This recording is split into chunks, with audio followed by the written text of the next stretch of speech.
Everybody, welcome back. Let's go ahead and finish up this chapter and end the semester. We're running out of time. We didn't have time to get to 7 and 8, so I'll send you those eventually. But right now, we'll try to get everything else finished. All right, check this. Section 4, Chapter 6. A researcher collects a simple random sample of grade point averages of statistics students. And we're looking for the GPAs of stat students. And she calculates the mean of this sample. Under what conditions can the sample mean be treated as a value for a population having a normal distribution? There are two conditions. So select all that apply. The sample mean has more than 30 grade point averages, because that's what we're looking for. The researcher collects more than 30 samples. No, because we're looking for grade GPAs, not samples, so that one doesn't work. It can be anything like height, hair color.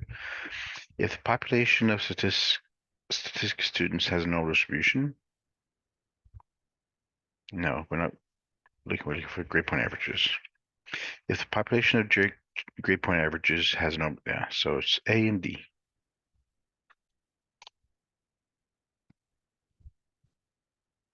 Number 2, annual incomes are known to have a distribution that is skewed to the right instead of being normally distributed.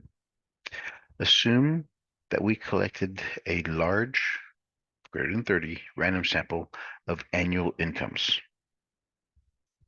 Can the distribution of incomes in that sample be approximated by a normal distribution because the sample is large? Can the distribution of incomes in that sample be approximated by normal? Remember, as soon as skewed to the right. No, the sample in this case it doesn't matter. The samples won't be because it's still going to be skewed to the right. So no, it won't be that. So no, unless there are more than 30s are collected, the sample become normally distributed, will not become normally distributed. No, but as I already said, that it had more than 30. The population of incomes is not normally distributed, so the sample mean will not be normally distributed for any sample. No, that's not what we're saying. We're saying because it's still skewed. You have to worry about the skewness. The sample mean will be normally distributed, but the samples of incomes will be skewed to the right. Yeah, there you go. Number 3, which rule tells us that for a population with any distribution, the distribution of the sample means approaches a normal distribution as the sample size increases. The rule range of thumb, no, we used that last couple chapters, so that was not it. The rare event rule, no, that's if it infrequently happens up by chance.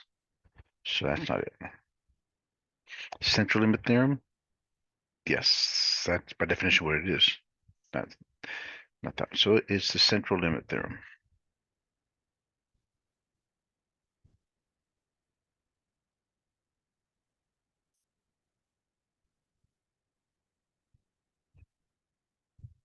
So it tells for any population of any distribution, the distribution of the sample means approaches the normal distribution as the sample size increases. That pretty much by definition is what the central limit theorem means. So as the sample size increases, it tends to give you a truer picture.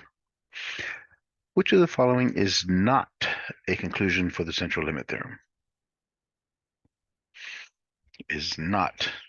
So the distribution of the sample means X bar will, as the sample size increases, approach the normal distribution. Well, that's what you said, so that one's right. The distribution of the sample data will approach a normal distribution as the sample size increases. The distribution of the sample data will No, we're not the sample data. We're just looking at the mean. So this one's so far a bad one.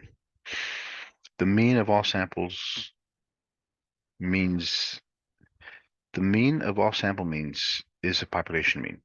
True. If it's all sample means, it's a population mean.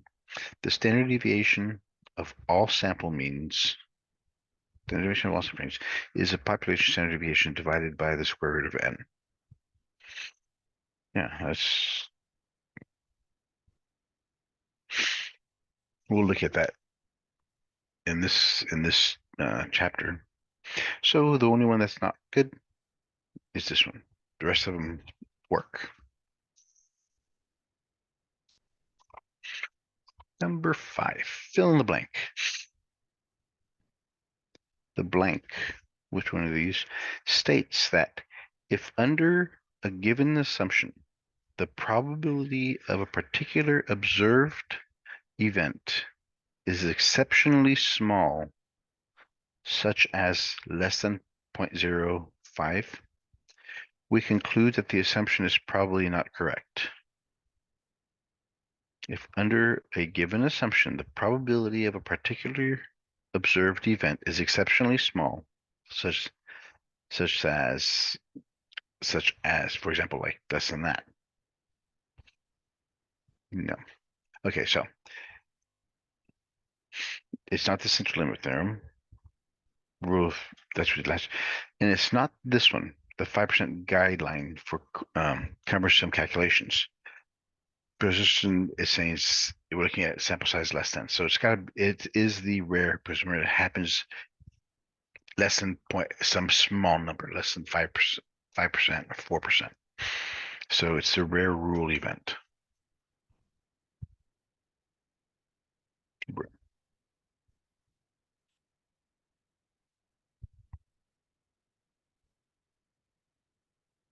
right, and the last one.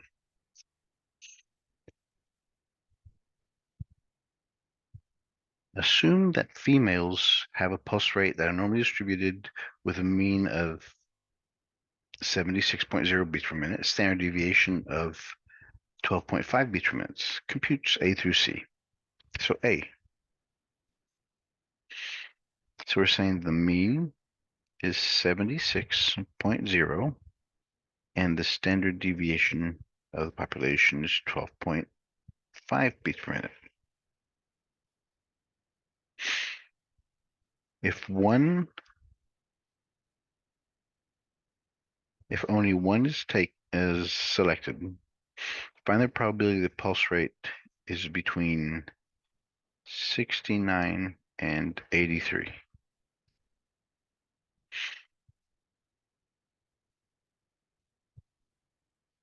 Okay, that's A. What is B telling us? So if 16 females, okay, so it's the same information. Mu is 76.0, rho is 12.5. This time N is 16. We're still looking between 69 and 83. Find the probabilities. So we'll obviously be using z-charts. The only thing different here is because we're looking at what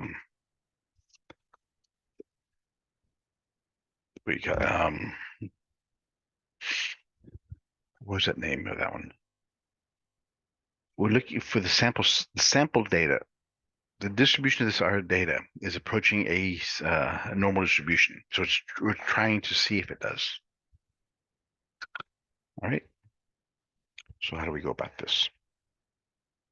We're going to use the same information here. Since we're given different size ends for our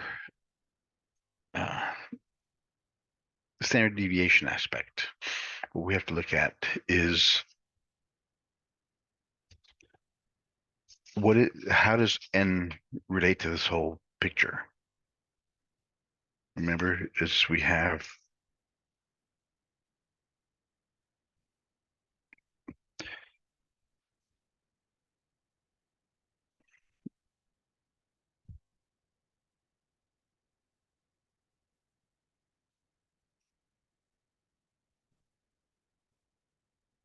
We're using the central limit theorem. It applies when our normal distribution of the sample is greater than 30, true, or we have a population.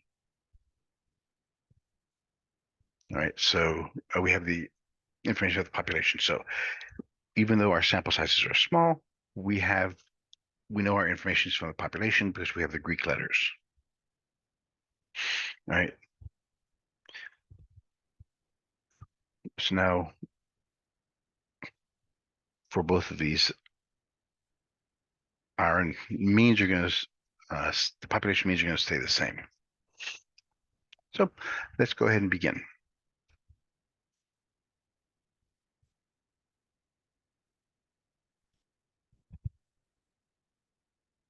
Our Z values are, we're looking at 69 to 73. So we're going to have two separate ones here.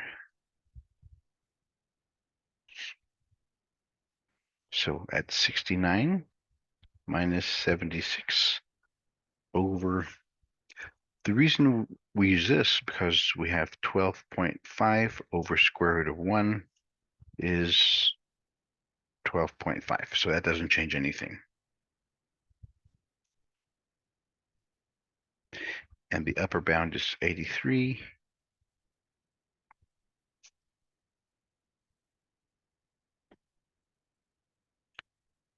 So it's negative 7 over 12.5.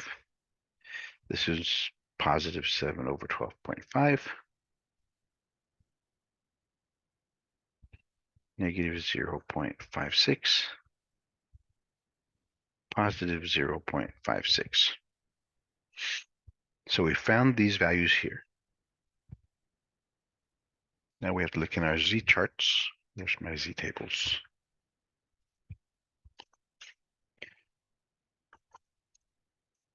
So negative 0.56 is 2877. So this is 0.2877. And for a positive 0.56.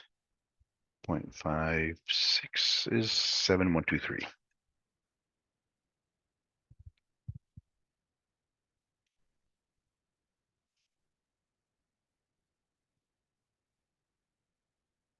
Subtract these two. We have 0.7123 minus 0.2877. 6, 4, 2, 4.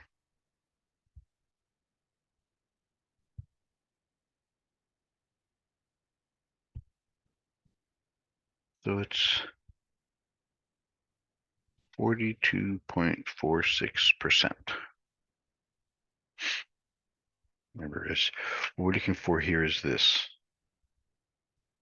It's between 69 and 83, with our mean being 76. We're looking for this area here, or the percent there.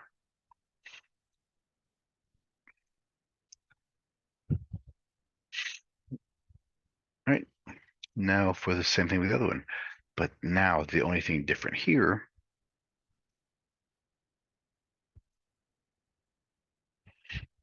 the top part's going to be the same.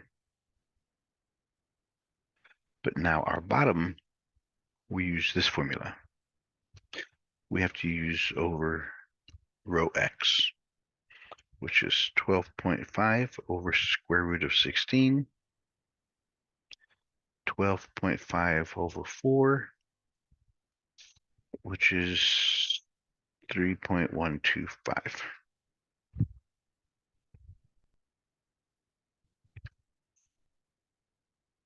Because our sample size now is 16.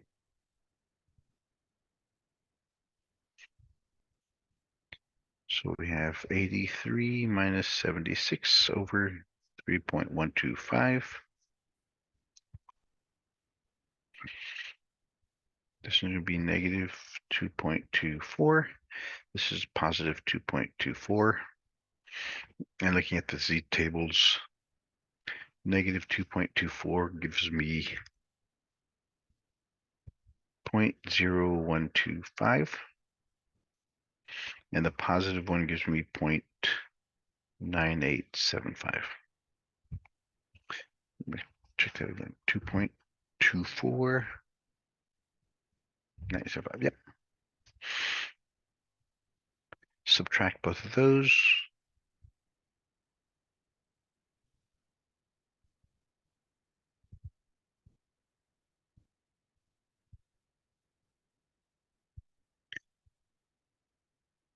We get 97.50%.